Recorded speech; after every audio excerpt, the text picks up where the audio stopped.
ഓം ശ്രീ ഗുരുഭ്യോ നമഃ. ഓം ശ്രീ പരമാത്മനേ നമഃ. ഓം ശ്രീ ലളിതാംബികായൈ നമഃ. ഓം നമോ നാരായണായ. ഓം നമോ ഭഗവതേ വാസുദേവായ. നമസ്തേ സജ്ജനങ്ങളെ. ഇന്ന് നമുക്ക് ശ്രീ വിഷ്ണു സഹസ്രനാമ സ്തോത്രത്തിലെ ഫലശ്രുതിയിലെ 5 ശ്ലോകങ്ങൾ മനസ്സിലാക്കാം. ഇത് മഹാഭാരതത്തിലില്ല, എന്നാൽ നമ്മളുടെ പാരായണ പുസ്തകങ്ങളിലെല്ലാം, സ്തോത്ര പുസ്തകങ്ങളിലെല്ലാം വിഷ്ണു സഹസ്രനാമത്തോടൊപ്പം കൂട്ടിച്ചേർക്കപ്പെട്ടതാണ്. എല്ലാം തന്നെ ശ്രീ വിഷ്ണു ഭഗവാന്റെ മാഹാത്മ്യവുമായി ബന്ധപ്പെട്ടവയാകയാൽ ശ്രീ വിഷ്ണു സഹസ്രനാമത്തിൻ്റെ കൂടെ ചേർത്തതിൽ തെറ്റൊന്നും തോന്നുന്നില്ല. സഹസ്രനാമങ്ങൾക്കു ശേഷം കാണുന്ന വനമാലി ഗതീശാർങ്ങി എന്ന ശ്ലോകവും മഹാഭാരതത്തിൽ ഉള്ളതല്ല എന്ന് ഞാൻ പറഞ്ഞിരുന്നു. ഇനി നമുക്ക് ഈ ശ്ലോകം, ഇത് വിഷ്ണു സഹസ്രനാമത്തിലുണ്ട്, നമ്മൾ പാരായണം ചെയ്യുന്ന എല്ലാ പുസ്തകങ്ങളിലും ഉള്ളതുകൊണ്ട് ഇതും കൂടി നമുക്ക് മനസ്സിലാക്കി പോകാം. ആദ്യത്തെ ശ്ലോകം. അർജുന ഉവാച. പത്മപത്രവിശാലാക്ഷ പത്മനാഭസുരോത്തമ ഭക്താനാമനുരക്താനാം ത്രാതാ ഭവജനാർദ്ദന. പത്മപത്രവിശാലാക്ഷ പത്മനാഭസുരോത്തമ ഭക്താനാമനുരക്താനാം ത്രാതാ ഭവജനാർദ്ദന. അർജുന ഉവാച. പത്മപത്ര വിശാലാക്ഷ. വിശാല അക്ഷ. പത്മം കമലം, താമര. പത്ര ഇല. വിശാല അക്ഷ, വിശാലാക്ഷ, അതായത് താമര ഇതൾ പോലെ വിശാലമായ കണ്ണുകളുള്ളവനെ എന്നാണ്. പത്മപത്രം, താമര ഇതൾ പോലെ വിശാലമായ അക്ഷങ്ങളുള്ളവനെ. പത്മനാഭ, നാഭിയിൽ പത്മമുള്ളവനെ. സുരോത്തമ, സുരന്മാരിൽ, അതായത് ദേവന്മാരിൽ ഉത്തമൻ. ഭക്താനാം അനുരക്താനാം, അവിടെ നോക്കണം, ഭക്താനാം അനുരക്താനാം. അപ്പോൾ അവിടെ എന്തു വരും? ഭക്താനാ, അവിടെ തന്നെ നാമാന്നൊന്നും പറയരുത്, ഭക്താനാം അനുരക്താനം, രക്താനാം എന്നാണ്. അപ്പോൾ ഭക്താനാം അനുരക്താനാം, രണ്ടും വത്സ്യമായ നായാണ് അവിടെ വരുന്നത്. ഭക്താനാം അനുരക്താനാം, ഭക്തന്മാരുടെ, അതായത് ഭക്താനാം അങ്ങയിൽ അനുരക്തനായ ഭക്തന്മാരുടെ എന്നാണ് അർത്ഥം. അനുരക്ത എന്നാൽ അനുരാഗമുള്ള, സന്തുഷ്ടിയുള്ള എന്നല്ല അർത്ഥം. ത്രാത, രക്ഷകൻ, അതായത് രക്ഷിതാവ് അല്ലെങ്കിൽ സംരക്ഷിക്കുന്നവൻ. ഭവ, ഭവിക്കുക, ഇതാണ് അതിലെ അർത്ഥങ്ങൾ. ജനാർദ്ദന അല്ലേ, ജനാർദ്ദന എന്നുണ്ട്. അപ്പോൾ ജനാർദ്ദനൻ്റെ അർത്ഥം എന്താണ്? ജനാൻ അതായത് ആചാര്യസ്വാമികൾ പറയുന്നതാണ് കേട്ടോ, എഴുതി വ്യാഖ്യാനിച്ചിരിക്കുന്നതാണ്. ജനാർദ്ദനൻ എന്നുള്ളതിന് ജനാൻ ദുർജനാനർദയതി ഹിനസ്തി നരകാദീൻ ഗമയതി ഇതി വാ ജനാർദ്ദന. അതായത് ദുർജനങ്ങളെ പീഡിപ്പിക്കുകയോ അവരെ നരകാദി ലോകങ്ങളിലേക്ക് അയക്കുകയോ ചെയ്യുന്നതിനാൽ ജനാർദ്ദനൻ എന്ന് പറയുന്നത്. ദുർജനങ്ങളെയാണ് കേട്ടോ, സജ്ജനങ്ങളെയല്ല. വേറൊരു വ്യാഖ്യാനം കൂടിയുണ്ട്. ജനൈഹി പുരുഷാർത്ഥം അഭ്യുദയനി ശ്രേയസലക്ഷണം യാച്യത്തെ ഇതി ജനാർദ്ദന എന്ന്. അതായത് ജനൈഹി എന്ന് വെച്ചാൽ ഭക്തജനങ്ങൾ അദ്ദേഹത്തോട് അഭ്യുദയനി ശ്രേയസ്വരൂപമായ പരമപുരുഷാർത്ഥത്തെ പുരുഷാർത്ഥം അഭ്യുദയനി അതായത് പരമപുരുഷാർത്ഥത്തെ യാചിക്കുന്നതിനാൽ ജനാർദ്ദനൻ എന്ന് നാമം ഭഗവാന് കേട്ടോ. ഞാൻ 14-ാമത്തെ ശ്ലോകത്തിൽ അങ്ങോട്ട് ഇതിനെക്കുറിച്ച് വിവരിച്ചിട്ടുണ്ടെന്നാണ് ഓർമ്മ. എന്തായാലും ഇനി ഈ ശ്ലോകത്തിൻ്റെ വ്യാഖ്യാനം സാരം എന്താണ്? അർജുന വാച, അർജുനൻ പറഞ്ഞു ഭഗവാനോട്, താമര ഇതൾ പോലെ വിശാലമായ നേത്രങ്ങളുള്ളവനെ, നാഭിയിൽ പത്മമുള്ളവനെ, ദേവന്മാരിൽ ശ്രേഷ്ഠനായിരിക്കുന്നവനെ, ഹേ ജനാർദ്ദന, അങ്ങയിൽ അനുരക്തരായ ഭക്തന്മാരുടെ രക്ഷാകർത്താവായി ഇരിക്കണമേ. ഭഗവാനോട് രക്ഷാകർത്താവായി ഇരിക്കണമേ എന്ന് അർജുനൻ അപേക്ഷിക്കുന്നു. ഇനി അടുത്ത ശ്ലോകം നോക്കാം. ശ്രീ ഭഗവാനുവാച യോ മാം നാമസഹസ്രേണ സ്തോതുമിച്ഛതി പാണ്ഡവ സോഹമേകേന ശ്ലോകേന സ്തുത ഏവ ന സംശയഃ. യോ മാം നാമസഹസ്രേണ സ്തോതുമിച്ഛതി പാണ്ഡവ സോഹമേകേന ശ്ലോകേന സ്തുത ഏവ ന സംശയഃ. ഇവിടെ യഹ, യോ എന്ന് വെച്ചാൽ യഹ, മാം, യോ മാം, നാമസഹസ്രേണ, നാമസഹസ്രേണ, സ്തോതുമിച്ഛതി, സ്തോതും ഇച്ഛതി, ഛ കടുപ്പിക്കണം, അം എന്നുള്ളതും ഇ എന്നുള്ളതും കൂടിച്ചേർന്നിട്ട് മീ വന്നിട്ടുണ്ട് അവിടെ. സ്തോതുമിച്ഛതി പാണ്ഡവ, പാണ്ഡവ എല്ലാം അറിയാലോ, ഉണ്ടാ മൃദുവാണ്. സോഹമേകേന, സോഹം എന്ന് വെച്ചാൽ സഹ അഹം, ഏകേന ശ്ലോകേന സ്തുത ഏവ, സ്തുതഃ ഏവ ന സംശയഃ. അത് വിസർഗത്തിന് ശേഷം വേറൊരു സ്വരം വന്നതിനാൽ അവിടുത്തെ വിസർഗം പോകും. ഞാൻ ഈ നിയമം പഠിപ്പിച്ചിട്ടുണ്ട്. സംശയഃ ഏവം ന സംശയഃ, ഇത്രയേ ഉള്ളൂ. അപ്പോൾ യഹ യാതൊരാൾ, മാം എന്നെ, നാമസഹസ്രേണ 1000 നാമങ്ങൾ കൊണ്ട്, സ്തോതും ഇച്ഛതി സ്തുതിക്കാൻ ആഗ്രഹിക്കുന്നുവോ, സഹ അവൻ, അഹം ഞാൻ, ഏകേന ശ്ലോകേന ഒരു ശ്ലോകം കൊണ്ട്, സ്തുത ഏവന്ന സംശയഃ സ്തുതിക്കപ്പെട്ടവനായി തീരുമെന്നതിന് സംശയമില്ല. ഇതാണ് ഇവിടെ പറയുന്ന സാരം. അതായത് ഒരു ശ്രീ ഭഗവാനുവാച, ശ്രീ ഭഗവാൻ പറഞ്ഞു, അല്ലയോ പാണ്ഡവ, യാതൊരാളാണോ എന്നെ സഹസ്രനാമത്താൽ സ്തുതിക്കുവാൻ ആഗ്രഹിക്കുന്നത്, അവൻ്റെ ഒറ്റ ശ്ലോകം കൊണ്ട് തന്നെ ഞാൻ സ്തുതിക്കപ്പെട്ടവനായി തീരുമെന്നതിന് സംശയമില്ല. അതായത് തൻ്റെ ഭക്തൻ സഹസ്രനാമത്തിലെ ഒരു ശ്ലോകം കൊണ്ട് സ്തുതിച്ചാൽ പോലും ഭഗവാൻ പ്രസന്നനായി തീരും എന്നർത്ഥം. അതുകൊണ്ട് മടിയൊന്നും ആയിരിക്കും വേണ്ട കേട്ടോ. ആരോഗ്യമുള്ളവർ എല്ലാ ശ്ലോകങ്ങളും ചൊല്ലണം എന്നാണ് എൻ്റെ അഭിപ്രായം. അപ്പോൾ ഒന്നും കൂടി ഈ ശ്ലോകം പറഞ്ഞുതരാം. വലിയ വിഷമമൊന്നുമില്ല, എല്ലാം പഠിച്ചു കഴിഞ്ഞിരിക്കുന്നവരാണ് നിങ്ങൾ. വിഷ്ണു സഹസ്രനാമത്തിലെ എല്ലാം പഠിച്ചു കഴിഞ്ഞു. അവസാനത്തേതാണ്, ഞാൻ അധികം ഒന്നും ഇത് പറഞ്ഞു തരേണ്ട ആവശ്യമേ ഇല്ല. എങ്കിലും ശ്രീ ഭഗവാനുവാച യോ മാം നാമസഹസ്രേണ സ്തോതുമിച്ഛതി പാണ്ഡവ സോഹമേകേന ശ്ലോകേന സ്തുത ഏവ ന സംശയഃ. നമ്മുടെ ബുക്കിൽ വീണ്ടും സ്തുത ഏവ ന സംശയഃ എന്ന് ഒന്നും കൂടി പറയുന്നുണ്ട് കേട്ടോ. സ്തുത ഏവ ന സംശയ, അവിടെ ഹ പറയണ്ട, കാരണം ഓം നമ ഇതി എന്നുള്ള ഓം സ്വരാക്ഷരം വന്നിട്ടുണ്ട്.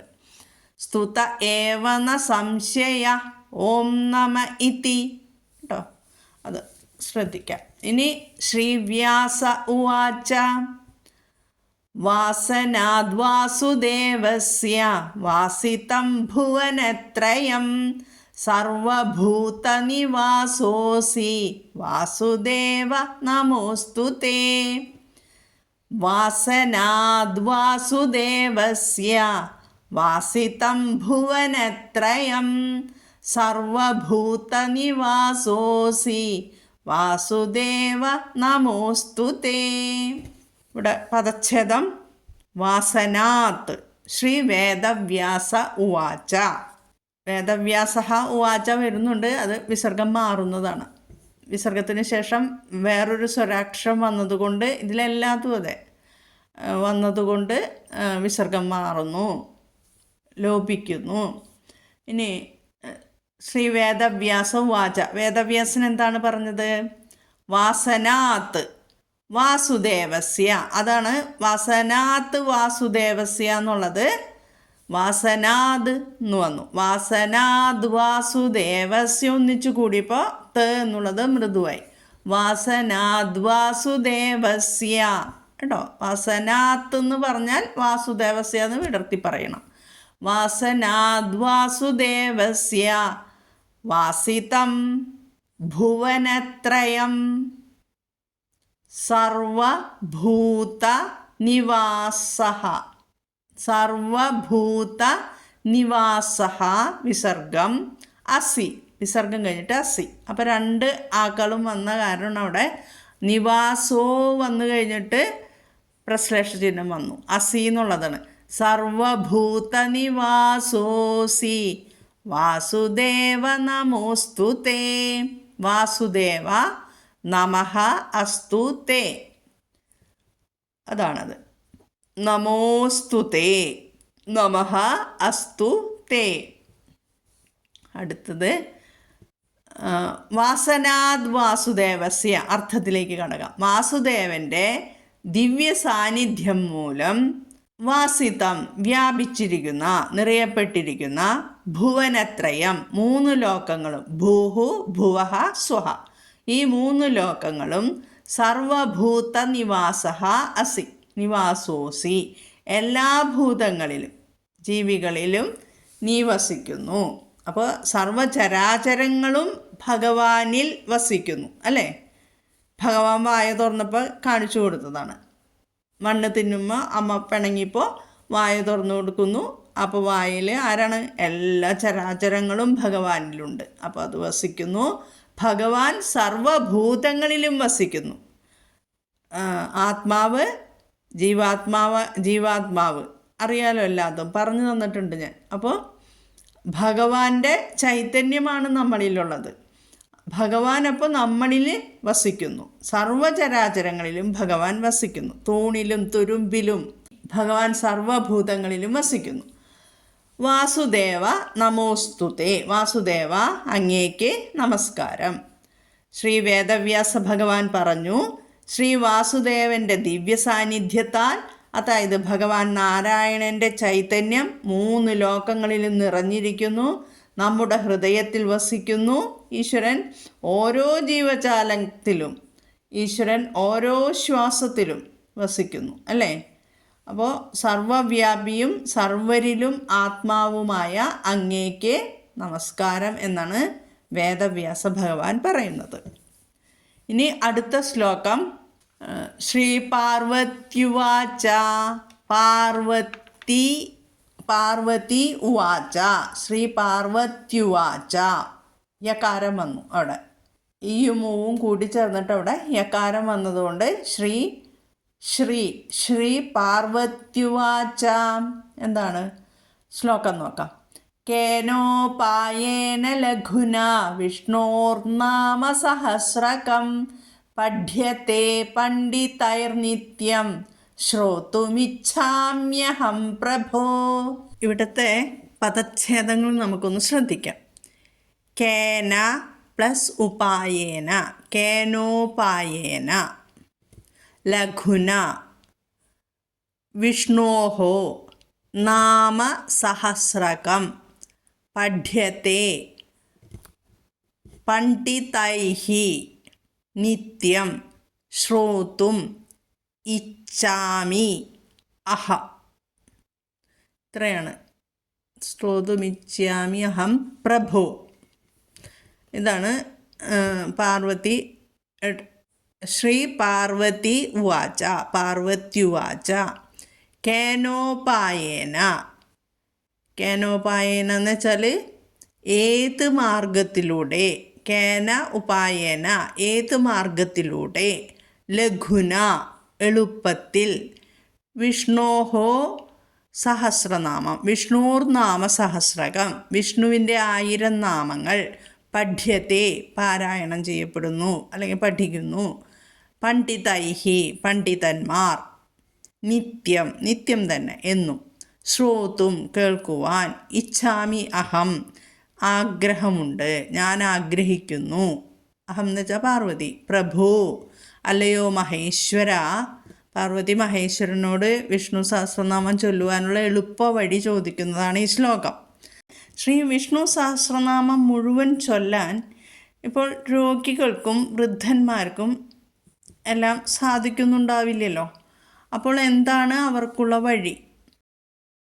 പാർവതി മഹേശ്വരനോട് ചോദിക്കുന്നു, പ്രഭു, ഏത് മാർഗത്തിലൂടെ എളുപ്പത്തിൽ പണ്ഡിതന്മാർ നിത്യവും വിഷ്ണു സഹസ്രനാമം വിഷ്ണുവിൻ്റെ 1000 നാമങ്ങൾ പാരായണം ചെയ്യപ്പെടുന്നു, അത് കേൾക്കുവാൻ, അങ്ങയിൽ നിന്ന് കേൾക്കുവാൻ ഞാൻ ഇച്ഛിക്കുന്നു എന്ന് പറയുന്നു. കേനോപായേന ലഘുന, അവിടെ ലഘുന ഘു ഘോഷം, വിഷ്ണോർനാമ സഹസ്രകം കം പഠ്യത്തെ പണ്ഡിതൈർ നിത്യം ശ്രോതുമിച്ഛാമഹം പ്രഭു. സംശയം ഉണ്ടാവില്ല. ഓക്കെ, ഇനി അടുത്ത ശ്ലോകത്തിലേക്ക് പോവാം. ശ്രീ ഈശ്വര ഉവാച ശ്രീരാമ രാമ രാമേതി രമേ രാമേ മനോരമേ സഹസ്രനാമ തത്തുല്യം രാമനാമവരാനനേ ശ്രീരാമനാമവരാനന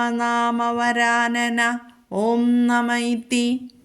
ഇത് നമ്മൾ നിത്യവും ചൊല്ലുന്നതാണ് അല്ലേ. ഏത് ശ്ലോകം എടുക്കുമ്പോഴും 3 ശ്ലോകത്തിൻ്റെ അവസാനം ചൊല്ലി പഠിച്ചതാണ്. അധികം പറഞ്ഞു തരാനില്ല, എല്ലാവരും ശരിയായിട്ട് ഉച്ചരിക്കുന്നതാണ്.